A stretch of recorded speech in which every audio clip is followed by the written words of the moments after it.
This presentation is focusing on the chapter of peppers, nutmegs, and cloves from Napoleon's Buttons. So, first starting with pepper, it comes from a tropical vine called Piper nigrum, which originated in India, and today you will find them most commonly in India, Brazil, Indonesia, and Malaysia, and just one vine can produce up to 20 pounds of pepper as you go throughout each season. Also, just keep in mind that pepper originated in India as it will contribute to the historical developments that we'll be discussing later.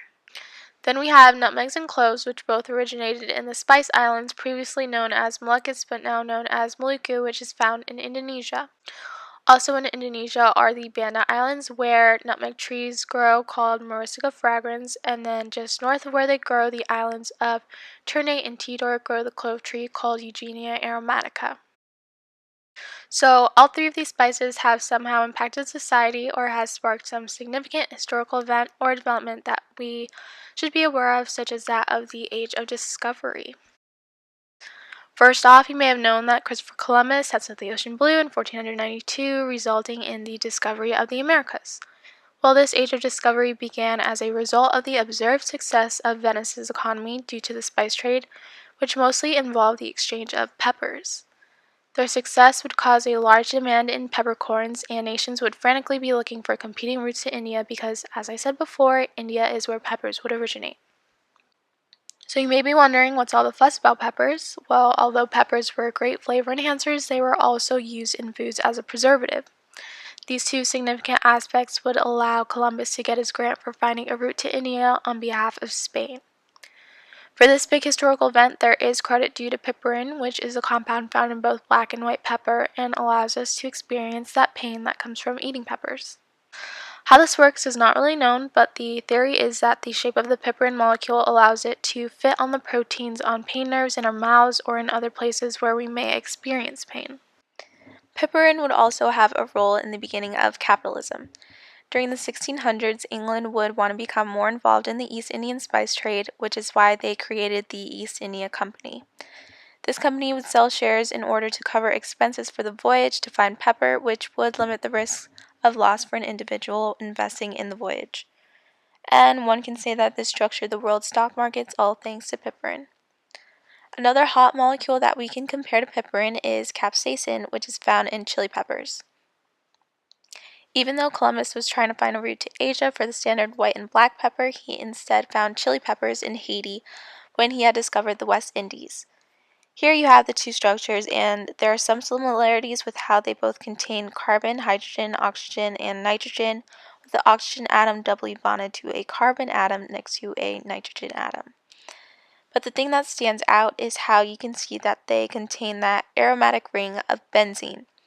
And the theory is that these molecules allow the peppers to have that hot aspect to it because of the aromatic ring.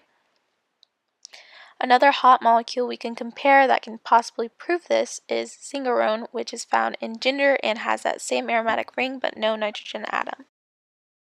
These three hot molecules have some positive effects on our bodies due to their chemical makeup, such as their ability to increase saliva secretion, which aids in digestion.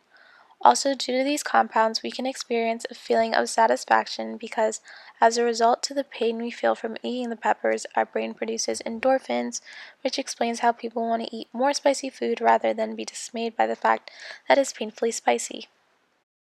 So, let's also discuss the impact of nutmegs and cloves on societies.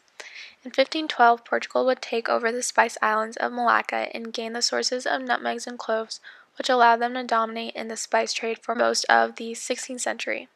However, later on, the Dutch would take over the Banda Islands as an attempt to dominate the nutmeg trade, and a 1602 treaty between the Dutch and the Bandanese was supposed to give the Dutch sole rights to purchase all nutmeg produced on the islands, but the Bandanese continued to sell their nutmeg to others who offered to pay for higher prices. This dispute resulted in massive violence between the Bandanese and Dutch, where villages were burned to the ground, civilians were killed, and the remaining population enslaved by the Dutch to cultivate nutmeg and cloves that the Dutch hadn't burned down with villages. Also, the Dutch would want to complete their monopoly on the island of Run, which was also in the Banda Islands, but a treaty was signed between the Bandanese and the English that allowed the English to trade with them. The desire for domination over nutmeg and cloves would produce further destruction after a Dutch invasion on the island of Run, resulting in the Dutch gaining complete control of Run in exchange for giving the English Manhattan. Now let's figure out what's so special about nutmegs and cloves that require massive destruction in order to obtain it. As long ago as 200 BC, the oils from cloves were used as breath sweeteners, a remedy for toothaches, and an antiseptic or antibiotic. Nutmegs were also used medicinally in Asia to treat stomach aches and dysentery, which is infection in the intestines, while in Europe it was worn around the neck to protect against the bubonic plague, also known as the Black Death. It's possible that nutmeg was an actual repellent to fleas that carried the bubonic plague due to the compound of isoeugenol found in it. Like isoeugenol found in nutmegs, there is eugenol found in cloves that is also a natural pesticide.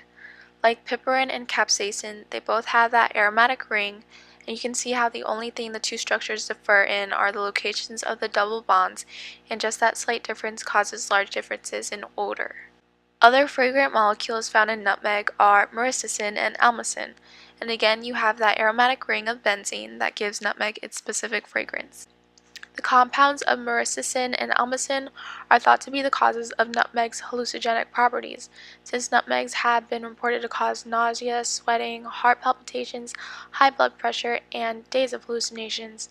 However, there's no evidence that these compounds actually cause this, but the rationale for this thought is that these compounds are actually converted in our bodies through some sort of pathway to traces of compounds that would be similar to synthetics. In Napoleon's buttons, there is a comparison of myrcicin, which we discuss is in nutmegs, and then another compound called safrole, which is the main raw ingredient in ecstasy, which you may or may not know is a psychoactive drug. So these two are compared because they only differ in the safrole's lack of the OCH3, while everything else is the same. If myrcicin were to go through some sort of metabolic pathway in our bodies to convert to something similar to amphetamines, then it would make sense to claim that it is the cause for the hallucinogenic properties in nutmegs.